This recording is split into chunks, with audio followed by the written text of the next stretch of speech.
Welcome to IQ Matrix TV, the home of hundreds of life-altering mind maps. This is Adam, and this is part 4 of a 4-part series of videos where we talk about how to thrive amid chaos.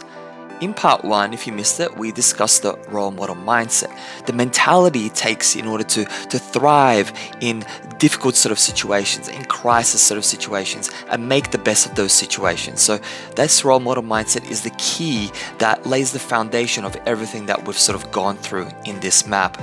In part 2, we sort of extended that role model mindset and we discussed a part of that mindset and how we can use it to help us to stay centered and grounded. And we touched upon a few areas there, so if you missed it, definitely check that video out. In part 3, we talked about how to manage our fears. So when we're dealing with crisis situations, there's a lot of fear, there's a lot of uncertainty going around. And if we can learn to manage our fears, then we can then more effectively adopt that role model mindset, and that can help us to stay centered and grounded as well. So that leaves us with just one part, which is the final stage, which is to plan. You've done all the groundwork already, so now it's time to plan and pave a way forward for how you will handle yourself during crisis situation. You obviously know the idea of adopting a role model mentality. That's going to be an important aspect of that. Remaining centered and grounded and being able to manage your fears by using slight perspective shifts can help us to really sort of take the right approach in order to build a proper plan of action so we can make the best of the situations that we're facing. So when it comes to our plan, one of the first things that we need to look at is how we will handle adversity, uncertainty, problems, doubt, stress. So these areas, these two main areas, so I've basically put them into categories of adversity and stress. But stress includes anxiety, includes fear, and you already know how to do that if you watch the third part. Adversity includes any kind of uncertainty, problems, and any kind of self-doubts that we sort of have. So obviously, in a crisis sort of situation, when there's a lot of uncertainty going around, we just don't know. We don't know what's going to happen next. But what we can do effectively, even though we might not know what's going to happen next, we can develop an approach that we will take when unexpected and sort of difficult situations arise. And one way to do that is to develop scenarios. So scenario planning, I'll call planning. So let's put under here planning. Scenario planning will help us to prepare for those sort of unexpected situations as they arise, the difficult moments, the adversity, the stressful situations, and anything that could, kind of push us off our desired goals and objectives. So that's essentially what we'll sort of look at and explore in this branch, in this video. So when it comes to scenario planning, we need to ask ourselves a couple of questions. First question is, what if this happens? So your scenario is you're picking a hypothetical situation, okay? What if I face this challenge? What if I face this difficulty? What then? How will I handle things? So then the second question here is, what will I do in these sort of situations? What will I do? And to clarify that, how will you handle stress, uncertainty, doubt in these sort of situations? So you might not know. I mean, there's a big question mark in terms of we don't know exactly what will happen, right? We don't know. It's unknown. Life is uncertain. A lot of unknowns, right? There's a lot of unknowns. There will be difficulties, okay, adversity, and all these other problems. And right here, problems will arise. Sometimes we can predict those problems, but other times we might not be able to predict those problems. But the idea here is not to concern yourself so much with how you're going to handle these problems, how you're going to handle difficulties, adversity, and all these sort of unknowns that will occur. The idea here is what we want to do is we want to figure out specifically how to handle stress, doubt, fear, And you already know how to handle fear if you watch the third video, and we worked on a variety of perspective shifts. But stress and doubt are two other things that we need to be able to work through.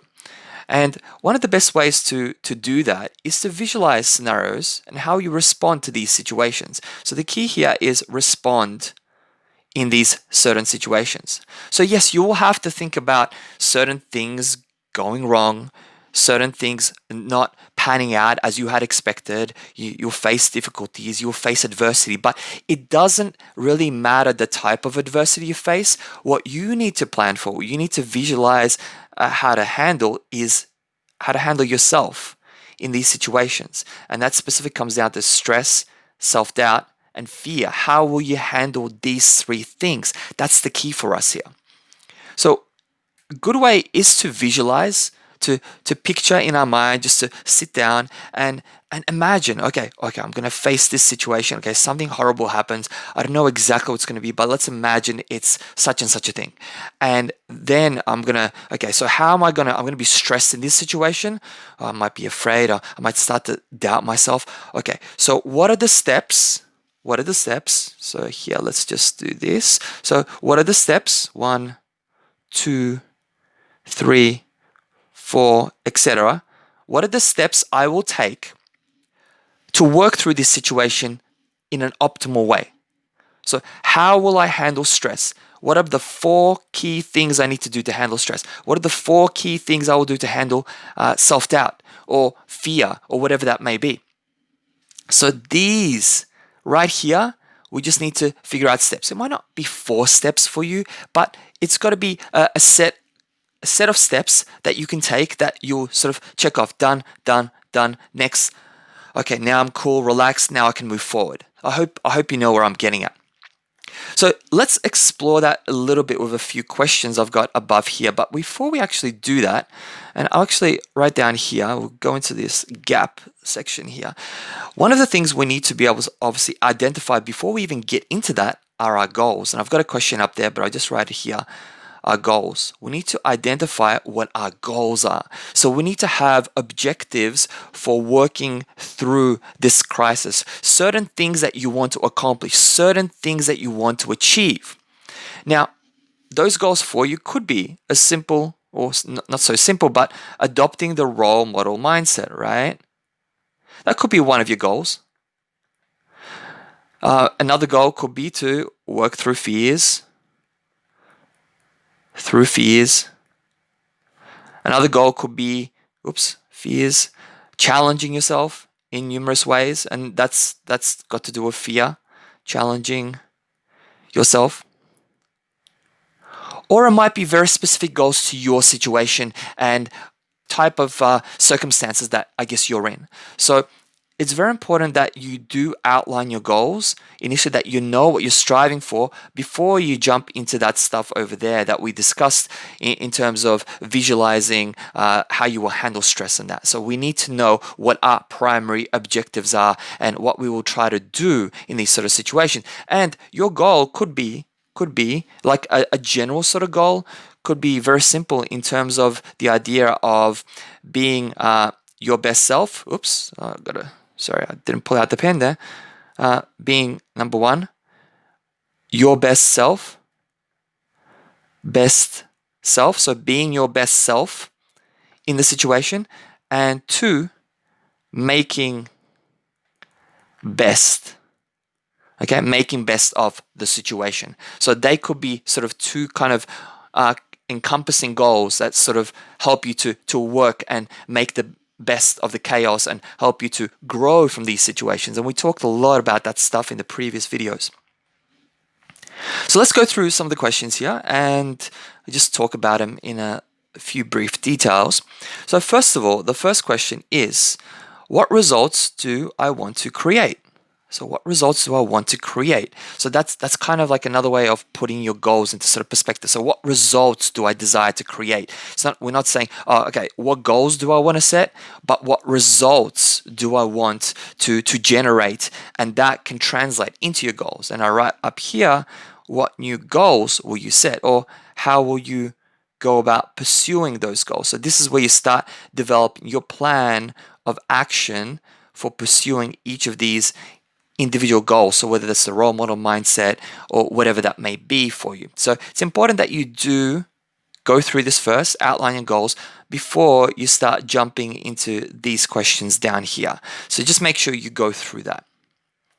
Okay, so let's work through these questions here. So next question is stress, okay? Stress and doubt. So how will I manage stress and doubt? And we've targeted that just before. We spoke about it, and the important thing here is for us to understand that we will be put under pressure.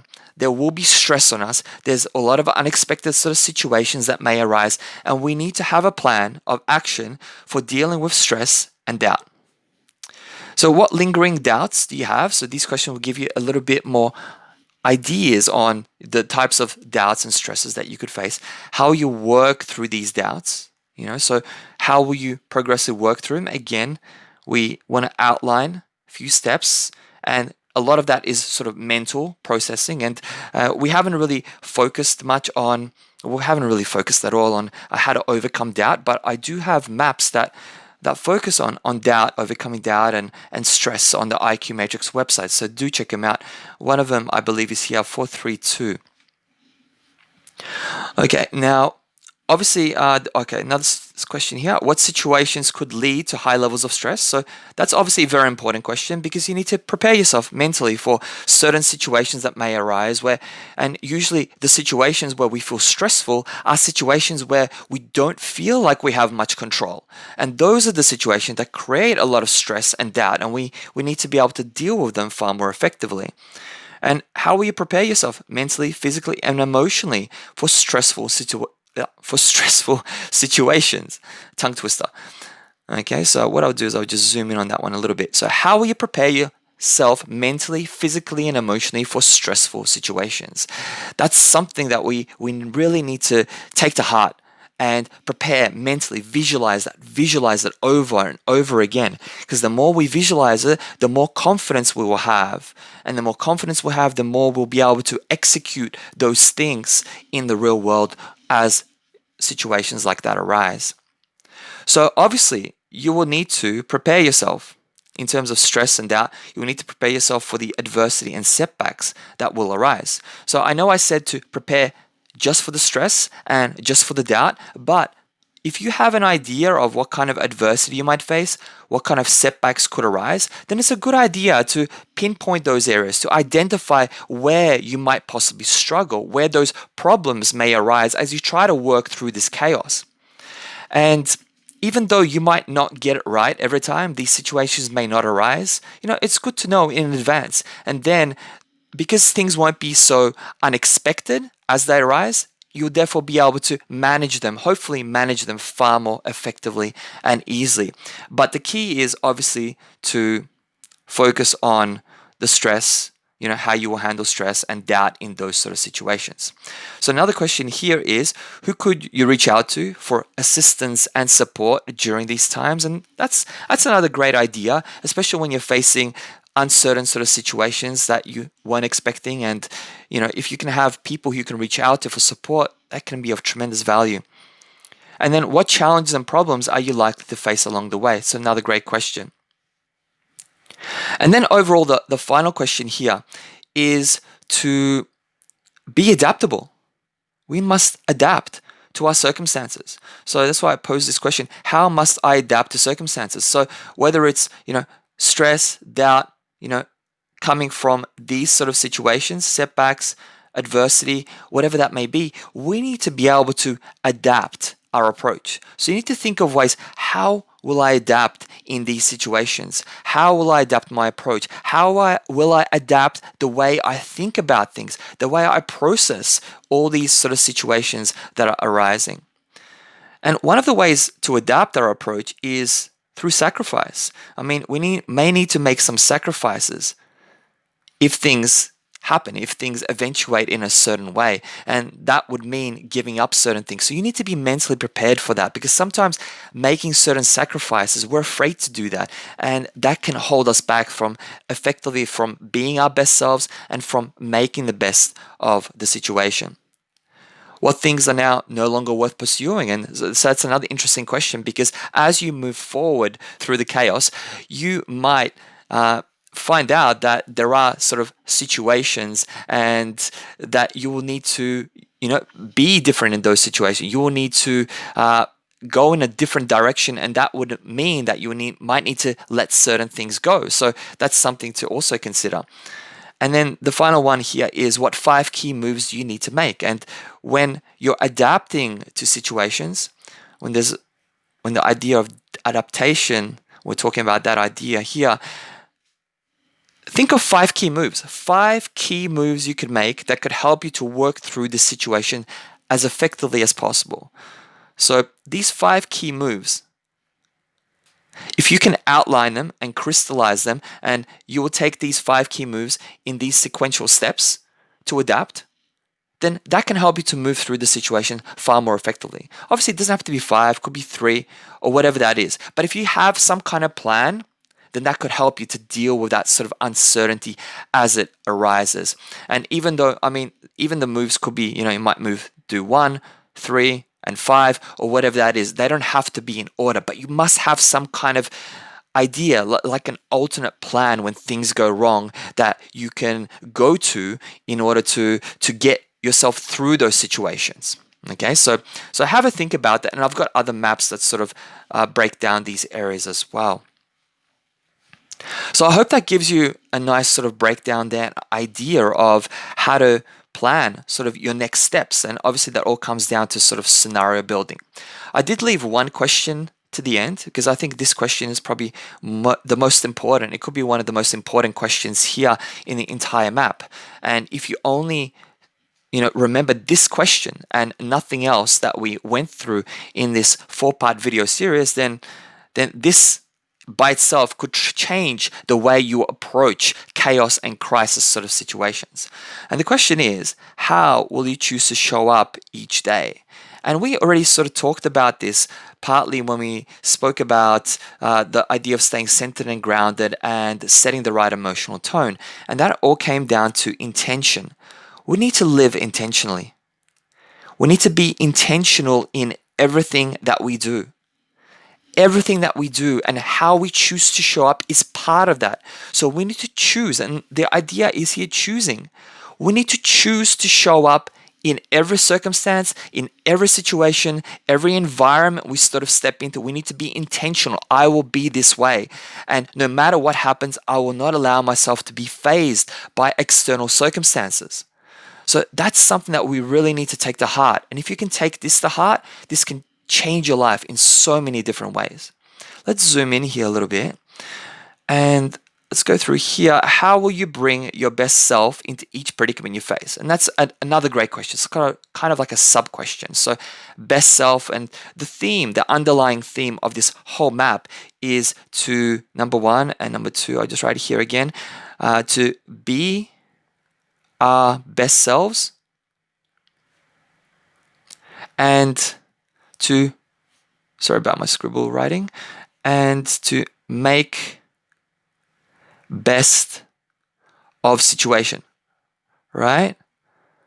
So if we can tick off these 2 boxes, 1, 2, okay, boxes, I'll put some boxes there.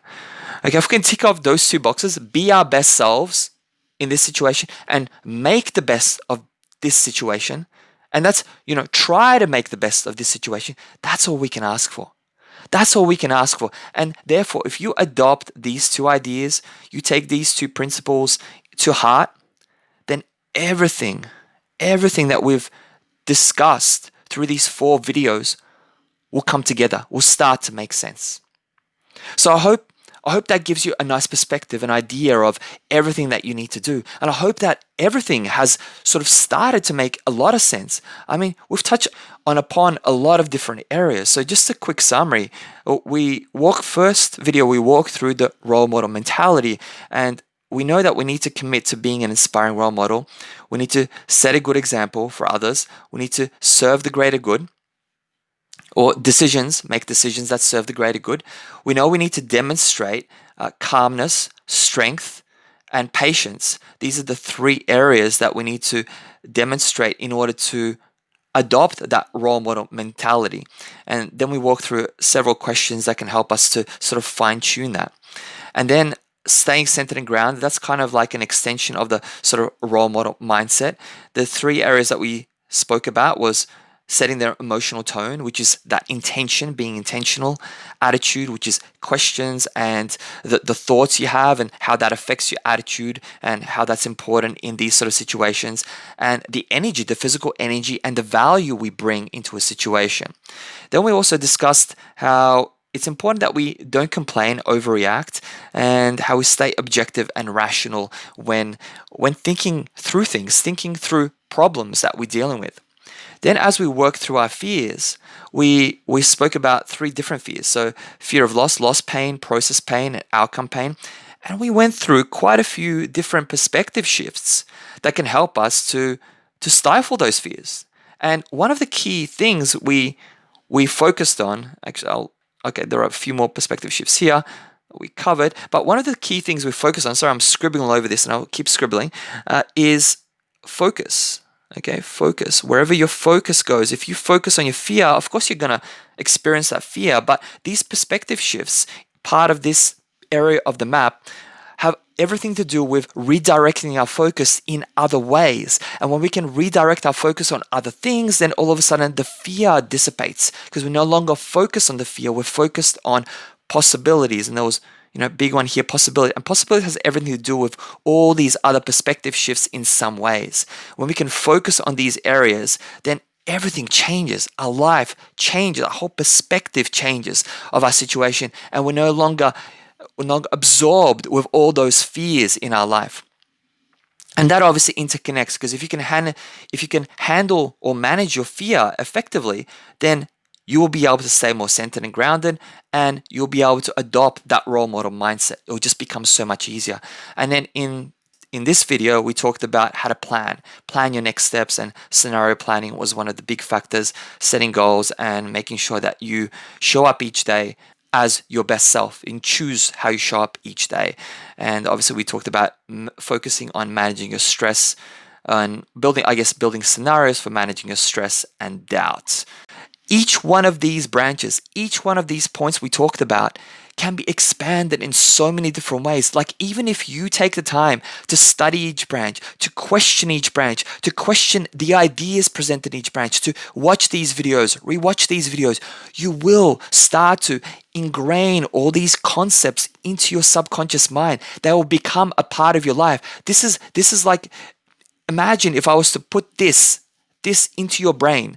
It's like a software upgrade for your brain to help you to handle these situations. You don't need to read more books. You don't need to read further information. Everything you have is right here within this map. And I feel so passionate about that because it's true. It's true. I mean, it's been true for me when I've been creating these maps for so many years and adapting these principles in my life and working through them, having them accessible in a visual format is just tremendous. And I hope that you can take advantage of that. A fantastic opportunity. So if you do want to download the map, it's available below. So check it out below the video. All the links are there. If you want to read a summary of this whole map, how I break it down and maybe in a slightly sort of different way, then check that out on the IQ Matrix blog. All the summaries are below. And if you want to check out any of the other videos, then definitely watch them, rewatch them. If you enjoyed this video, give it a thumbs up. If you haven't subscribed to this channel, subscribe. But you don't want to miss out on more videos like this. I mean, there are hundreds of maps on the IQ Matrix website, and I want to try to go through them like this, in this much detail, to help provide you with all the details you need to live your best life. So subscribe, get notified when new videos come out, and I'll see you in the next video. Take care. Thanks for watching.